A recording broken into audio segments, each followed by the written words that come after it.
Ajak Anda berbincang dengan Bupati Banyuwangi, Abdullah Azwar Anas, untuk bertanya terkait dengan sejumlah inovasi pelayanan publik di berbagai sektor.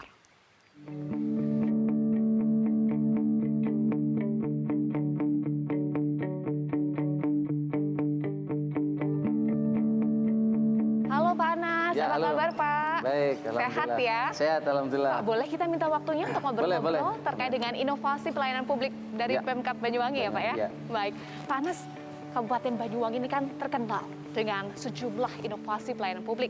Ada mall pelayanan publik dan juga pasar pelayanan publik pertama di Indonesia.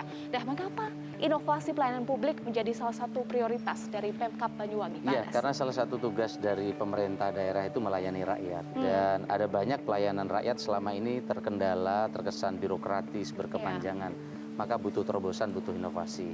Maka salah satu pelayanan terbaik di dunia itu versi PBB adalah di Georgia dan di Azerbaijan. Nah, di sana ada semacam mall pelayanan publik. Nah, kemudian pulang dari sana kami copy, kemudian di Banyuwangi itu ada mall yang di dekat pasar tradisional, kemudian kami rubah menjadi pusat pelayanan publik. Nah, di mall pelayanan publik ini lebih dari 200 izin ada di tempat itu. Begitu juga ada bil nikah dan lain-lain. Sehingga masyarakat cukup di tempat itu, mereka mendapatkan layanan secara mudah, transparan, dan nyaman ya, kira-kira gitu. Baik, mall pelayanan publik artinya sudah beroperasi 3 tahun ya Pak ya? 3 tahun. Sejak tahun 2017, respon dari masyarakat sejauh ini bagaimana Respon Pak? dari masyarakat sangat tinggi, karena di situ masyarakat kalau misalnya tidak puas, dia tinggal pilih, puas, tidak puas, dan masyarakat bisa langsung komplain. Dan selama ini responnya cukup bagus, termasuk juga dulu masyarakat kalau harus mengurus paspor, harus ke Jember, bahkan harus ke tempat yang jauh. Nah, sekarang mereka bisa ngurus paspor di mall pelayanan publik, mulai dari hulu sampai hilir ya. KK, KTP bisa diurus di tempat itu. Dan kami memberikan layanan yang agak lebih di tempat ini, maksudnya adalah dengan servis yang bagus, dengan tenaga-tenaga terpilih, dengan insentif khusus, sehingga target kami layannya bisa cepat dan masyarakat menjadi mudah dan nyaman. Baik, ada mall pelayanan publik, ada juga pasar pelayanan publik ya Pak ya. Apa nih bedanya antara mall dan pasar pelayanan publik? Ya, mall ini ada di tengah kota, bangunannya lebih besar, layanannya lebih banyak. Nah, sekarang kita ingin mendekatkan ke unit-unit yang ada di daerah. Salah satunya adalah ada kurang lebih 35 kilo dari Banyuwangi itu di Pasar Genteng. Di tengah pasar ada pasar pelayanan publik. Hampir sama dengan mall, tapi jumlah ini unitnya lebih kecil, lebih simpel, dan masyarakat bisa sambil mengurus, kemudian sambil berbelanja di tengah pasar tradisional, mereka pulang bisa mendapatkan layanan. Bahkan sekarang mereka mengurus KTP tidak harus ke kantor Dukcapil, cukup mengirim WA nanti atau SMS, nanti akan dikirim emailnya, email dikirim, kemudian akan dikirim barcode-nya. Setelah itu KTP bisa ditempelkan, barcode-nya ditempelkan di mesin ADM itu, kemudian KTP akan tercetak. Ini adalah bagian layanan yang mudah yang diterima masyarakat. Dan supporting sistemnya adalah ada 189 desa di Banyuwangi sudah terhubung dengan fiber optik. Itu yang disebut dengan salah satunya adalah Smart Kampung. Smart Kampung, dan juga menyentuh 25 kecamatan di Banyuwangi. Seluruh kecamatan sudah terhubung fiber optik. Sehingga dari sini masyarakat mudah dengan teknologi, apalagi musim pandemi COVID ini, masyarakat dengan tidak perlu antri, cukup dengan dengan HP mereka bisa menyampaikan masalahnya, dan solusinya juga bisa segera diberikan. Dengan kemudahan layanan publik yang disiapkan oleh Pemkab Banyuwangi, bagaimana kemudian outputnya Pak? Terutama perkembangan desa-desa, ada 189 desa. Ya, perkembangannya cukup menggembirakan. Investasi kami tumbuh, termasuk juga pelayanan di sektor perkembangan pariwisata. Kemiskinan kami bisa turun. Dulu kemiskinan di Banyuwangi 20,4%, termasuk sangat tinggi di Jawa Timur. Sekarang kami turun menjadi 7,52%. Income per kapita Banyuwangi juga sama, dengan layanan yang cepat, program untuk mendorong investasi dan juga perkembangan ekonomi yang tumbuh. Income per kapita Banyuwangi dulu 14 juta per orang per tahun. Kota-kota di Jawa Timur sudah 20 juta, sudah 21 juta. Sekarang misalnya kota Malang 26 juta, beberapa kota di Jawa Timur 27 juta, Banyuwangi alhamdulillah sudah 51,8 juta. Artinya apa? Pelayanan publik yang baik, administrasi yang transparan ini mendorong pertumbuhan ekonomi dan kesejahteraan yang tumbuh di tengah masyarakat cukup bagus. Baik, Pak, inovasi dari Pemkab Banyuwangi tentu tidak bisa dilepaskan dari birokrasi. Inovasi tidak bisa lepas dengan birokrasi. Lalu bagaimana ini merubah mindset seluruh pegawai Kabupaten Banyuwangi untuk berubah pola dari pola konservatif menjadi pola yang melayani masyarakat? Iya, kami ajak mereka untuk duduk kembali bersama keluarga istrinya. Kemudian kami hadirkan pelatihan-pelatihan dan kami yakinkan bahwa kita ini harus memberikan layanan, memberikan kepuasan kepada masyarakat dengan target yang kita ukur, dengan target yang sudah kita buat. Nah, tentu target yang sudah kita buat, kita evaluasi, monitoring, dan alhamdulillah reformasi birokrasi di Banyuwangi oleh Menpan RB mendapatkan nilai A. Dan waktu itu adalah satu-satunya kabupaten yang A, di awal adalah Banyuwangi, sakitnya A, karena dianggap transformasi dan reformasi birokrasi kami cukup berjalan. Tetapi pekerjaan saja tidak cukup, maka kami tambah tunjangan untuk para ASN. Nah, tunjangan ini yang membuat juga di samping pekerjaan mereka berjalan dengan baik, kesungguhan mereka bisa lebih istiqomah. Baik, jadi inovasi harus benar-benar juga didukung dengan birokrasi yang prima. Birokrasi dan juga tunjangan yang cukup untuk birokrasi, meskipun cukup itu relatif. Tentu sesuai dengan kemampuan dan keuangan anggaran daerah. Baik, Pak, saya dengar Bapak habis ini mau ada kegiatan ya, ya, habis Pak? ini kita akan Acara ada musrenbangdes kelurahan dan desa di desa salah satu desa di Kecamatan Glemor. Saya boleh ikut nggak nih, boleh, Pak? ayo ikut. Boleh ya? Ya, nanti saya nyusul ya, kita ketemu di sana ya, Pak? Nanti ketemu di sana. Baik, Ya, baik. Terima kasih, Oke, Pak Anes. sama-sama.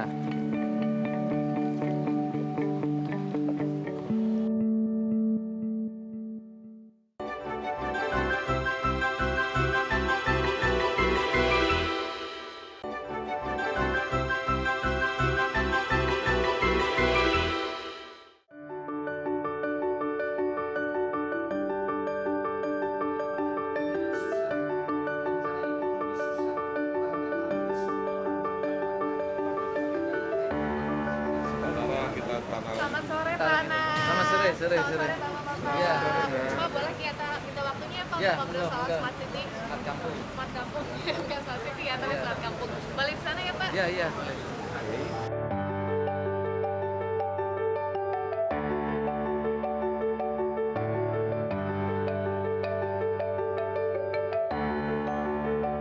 Banyuwangi memperkenalkan Smart Kampung inovasi di tahun 2016 yang lalu. Lalu apa yang dimaksud dengan inovasi Smart Kampung? Kita langsung tanyakan kepada Bupati Kabupaten Banyuwangi, Abdullah Azwar Anas. Ya. Pak Anas, apa nih Pak yang dimaksud dengan Smart Kampung tersebut? Ya, ketika itu banyak tempat dan bahkan di dunia kita sebut, kita dengar namanya Smart City. Kalau bagi kami, kota yang smart itu biasa, karena stakeholdernya cukup. Nah, kampung yang smart ini adalah kampung yang terhubung secara teknologi.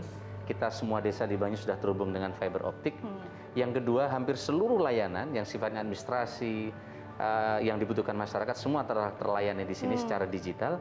Bahkan masyarakat bisa cukup dengan membawa KTP, berdasarkan NIK bisa melakukan berbagai layanan mandiri di ATM, hampir seperti ATM namanya Smart Kampung ini.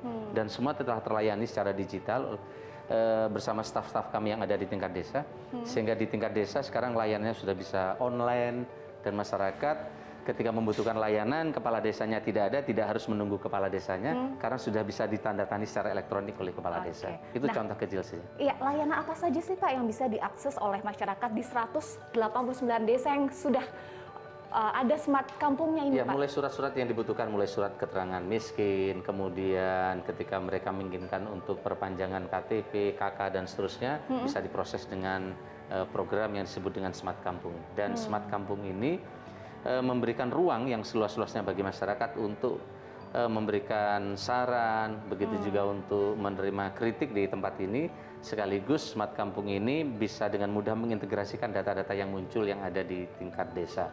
Contoh dulu misalnya, ketika bansos itu banyak muncul berbagai masalah di tingkat desa, alhamdulillah di Banyu dengan cepat akselerasinya karena kita punya program Smart Kampung yang berbasis NIK. Dan kemarin cek bansos dapat penghargaan nih Pak ya. Dan itu juga terintegrasi dengan Smart Kampung. Bagaimana kemudian prosesnya atau sistemnya, Pak? Iya, dengan sistem Smart Kampung ini cukup dengan membawa KTP, nanti teman-teman akan menjelaskan bagaimana penggunaan ini. Dan mesin ini dimiliki oleh hampir seluruh desa, sehingga dengan begitu mereka mudah untuk mendapatkan akses secara mandiri dari keperluan-keperluan yang mereka perlukan. Baik, itu juga mencegah adanya tumpang tindih data, terutama cek bansos ya. Iya, tumpang tindih data, transparansi, dan ini menjadi bagian yang dititik beratkan dalam program Smart Kampung. Baik, sudah 4 tahun berjalan Pak, apa yang dampak yang dirasakan langsung oleh masyarakat? Pertama adalah masyarakat bisa semakin cepat untuk mendapatkan layanan. Yang kedua, transparansinya bisa lebih diukur. Ya. Yang ketiga tentu adalah kepuasan publik bisa semakin tinggi. Karena dengan tempat seperti ini, masyarakat bisa dengan mudah untuk mendapatkan layanan, tidak perlu ke kantor kabupaten, tapi cukup di kantor-kantor desa seperti Desa Tulungrejo. Iya, kantor Desa Tulungrejo ya. Smart Kampung ini kan jadi inovasi dari Pemkab Banyuwangi. Nah, untuk di masa pandemi COVID-19 ini, agar pelayanan publik bisa tetap prima, apa yang dilakukan oleh pemerintah Kabupaten Banyuwangi, Justru Pak Anas? ketika pandemi ini menemukan titik pentingnya karena masyarakat tidak harus datang ke kantor, cukup bisa dengan online, mereka bisa memesan layanan-layanan yang mereka perlukan. Sehingga dengan demikian masa pandemi ini justru terbantu sekali dengan program Smart Kampung. Dan Smart Kampung ini bukan hanya teknologinya, tapi kami wajib ada perpustakaannya. Sehingga mereka sambil menunggu bisa membaca buku, dan kemudian ruangnya harus nyaman. Sehingga bisa dilihat ruang-ruang desa Smart Kampung di Banyuwangi relatif nyaman untuk masyarakat mendapatkan layanan di tempat-tempat yang diperlukan. Baik, itu terkait dengan Smart Kampung. Masih ada inovasi lain dari Pemkab Banyuwangi. Kita lihat inovasi yang lain nih Pak. Baik, terima kasih. Terima kasih Pak.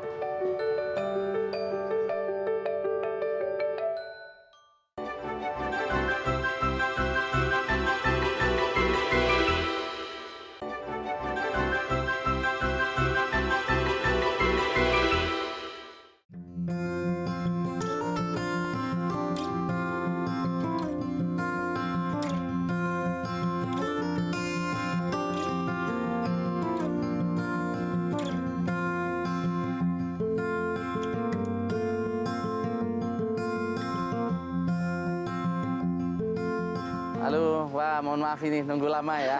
Iya, nggak apa-apa Oke, Pak. ya. Boleh ya Pak, kita lanjutkan lagi Boleh, ngobrolnya Pak. Pak, terkait dengan inovasi di bidang kesehatan, apa saja nih Pak terobosan Anda agar sekitar 1,6 juta warga Banyuwangi bisa mendapatkan pelayanan kesehatan yang prima Pak Anas? Ada banyak sekali inovasi di sektor kesehatan, mulai jemput bola rawat warga, karena ada banyak warga yang tidak mau berobat di rumah sakit bukan karena tidak mampu membayar, tapi karena tidak ada yang menunggu, tidak ada keluarga dan seterusnya.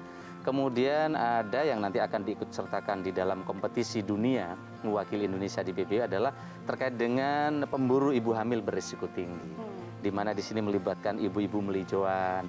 Mereka menjadi informan terhadap orang-orang hamil yang berisiko tinggi, sehingga tim pemburu terhadap ibu-ibu hamil yang berisiko tinggi ini mampu menurunkan zero atau tingkat meninggal ibu hamilnya menjadi 0 yang ada di daerah, di salah satu daerah di Kabupaten Banyuwangi.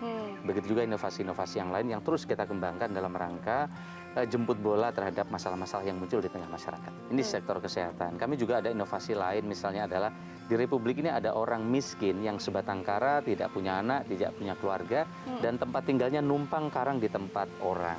Termasuk di Banyuwangi ada lebih 3.500 orang. Nah, terhadap orang yang sangat miskin ini, yang sebatang kara, Pemda Banyuwangi memberikan program bantuan makanan gratis pagi dan sore hari yang sudah disesuaikan dengan konsultasi dokter kesehatan masing-masing. Nah, ini kita sebut namanya program Rantang Kasih. Kami kirim makanan gratis sudah 3 tahun lebih, dan ini memberi manfaat yang cukup dirasakan oleh masyarakat miskin di Banyuwangi. Begitu juga di sektor pendidikan misalnya. Sektor pendidikan bagaimana Pak agar semua masyarakat bisa mendapatkan akses pendidikan? Nah, pendidikan ini ada banyak hal. Sebenarnya kita sudah ada dana BOS dari pemerintah yang itu gratis bagi anak-anak untuk sekolah. Tetapi kadang anak butuh sepatu, butuh tas, kadang butuh seragam. Yang kalau ini menunggu pemerintah, padahal mereka butuhnya segera, keburu anak drop out. Kadang mereka tidak punya uang saku. Nah, di Banyu ada program namanya Siswa Asuh Sebaya, di mana siswa yang kaya menyisihkan untuk uang untuk siswa yang miskin.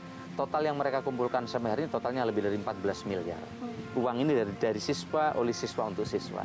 Sehingga ketika anak butuh sepeda, siswa itu bisa mengeluarkan untuk temannya yang lain. Dan program ini mendapatkan penghargaan top 40 inovasi pelayanan publik di tingkat nasional.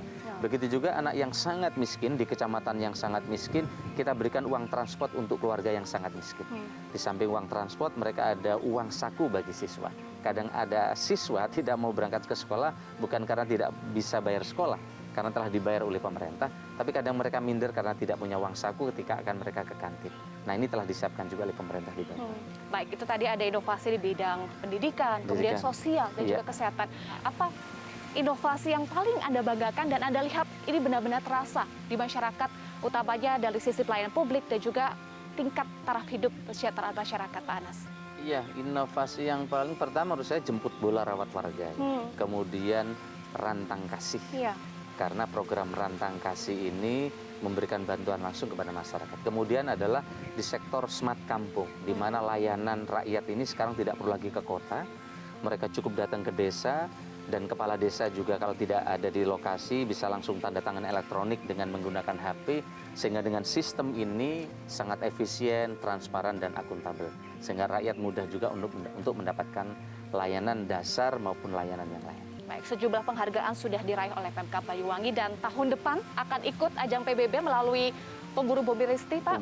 Dan salah satunya juga pernah mendapatkan penghargaan kinerja terbaik Pemkot se-Indonesia dari Kemendagri. Apa makna penghargaan tersebut, Pak? Iya, ada 900 indikator kinerja yang dibuat dalam pemeringkatan ini. Dulu Banyuwangi ranking 156, ranking 10, terakhir 2019 kita ranking 4, alhamdulillah.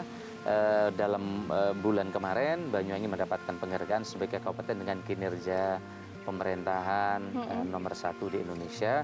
Tentu ini beliau menilai mulai dari perencanaan, kolaborasi, kinerja, capaian, termasuk bagaimana peringkat menurunkan angka kemiskinan, meningkatkan kesejahteraan, dan seterusnya dan seterusnya. Ini juga menjadi semangat Banyuwangi untuk terus memberikan pelayanan prima bagi masyarakat. Ini menjadi motivasi bagi kami bahwa ketika ASN mampu bekerja keras, begitu juga leadership yang dibangun di Banyuwangi, mendapatkan dukungan dari forum pimpinan daerah, teman-teman TNI, Polri, dan juga Forpimda yang lain, dapat dukungan para kepala desa, para tokoh agama, ulama, kiai, pendeta, dan seterusnya. Ini menjadi kumpulan sinergi yang membuahkan hasil seperti yang telah dicapai oleh Banyuwangi hari ini. Baik, terkait dengan kondisi pandemi COVID-19 seperti saat ini, Pak, bagaimana memastikan pelayanan publik sebagai sektor yang krusial melayani masyarakat bisa tetap prima melayani masyarakat? Iya, sejak awal Banyuwangi telah menerapkan SOP new normal atau istilahnya kebiasaan anyar di Banyuwangi, di mana semua pelayanan publik seluruh SOP telah kita lakukan. Dan ada layanan dengan online, sehingga masyarakat bisa memesan secara online, bahkan surat-surat isinya juga bisa dikirim secara online. Dan itu juga mendapatkan penghargaan, ya? Ya, alhamdulillah. Dan juga terkait dengan new normal pariwisata, alhamdulillah Banyuwangi termasuk yang pertama dibuka oleh Bapak Presiden. Dan sampai hari ini okupansi hotel di weekend sudah sampai ke 80%, 90%, bahkan tingkat okupansi pesawat secara bertahap juga naik. Dan harapan kami ke depan UKM kami juga naik dan sektor ekonomi mikro kami juga segera bangkit. Baik, terima kasih. Saya terima kasih Bupati Banyuwangi Abdullah Azwar Anas untuk waktunya, Pak. Terima kasih. Baik. Sukses terus, sehat saya terus tunggu ya, Pak, ya? Pemirsa juga datang ke Banyuwangi untuk menikmati wisata, baik wisata inovasi maupun wisata destinasi budaya dan alam di Banyuwangi. Baik, terima kasih Pak Anas. Terima kasih. Mari Pak, terima kasih. Banyuwangi telah berhasil memperkenalkan sejumlah inovasi pelayanan publik di berbagai sektor dengan semangat untuk mensejahterakan masyarakat. Roh dari pelayanan publik adalah goodwill atau niat baik pemimpin untuk memberikan pelayanan prima bagi masyarakatnya. Dan Banyuwangi telah melakukannya. Saya Eva Wondo, sampai jumpa.